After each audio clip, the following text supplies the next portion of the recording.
Welcome to our channel. Today we how to disable email verification in Bubble authentication step by step clearly.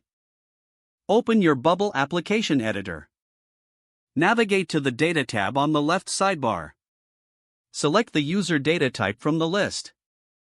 In the user data type, locate the email field. Click on the email field to open its settings. Find the field options section.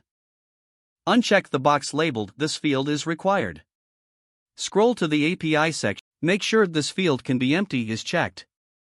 Go to the Settings tab in the left sidebar. Select the General option from the drop-down menu. Scroll down to the Email Settings section. Uncheck the Require Email Verification option. Save your changes. Preview your application to ensure the settings were applied correctly. Test the authentication process with a new user sign-up. Confirm that the email verification step has been removed. You have successfully disabled email verification in Bubble authentication.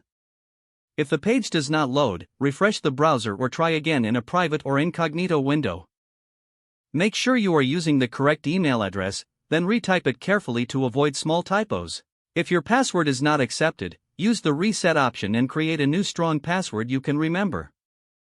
Check your spam folder for verification or security emails, then complete any requested confirmation steps. Enable two-factor authentication if available to improve account security and reduce unauthorized access risk.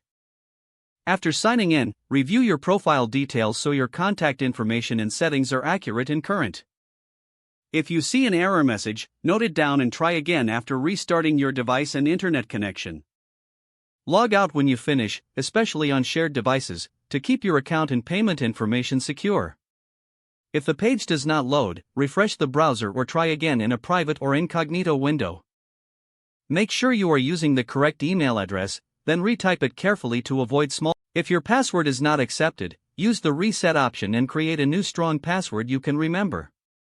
Don't forget to like this video and subscribe to our channel for more step-by-step tech guides.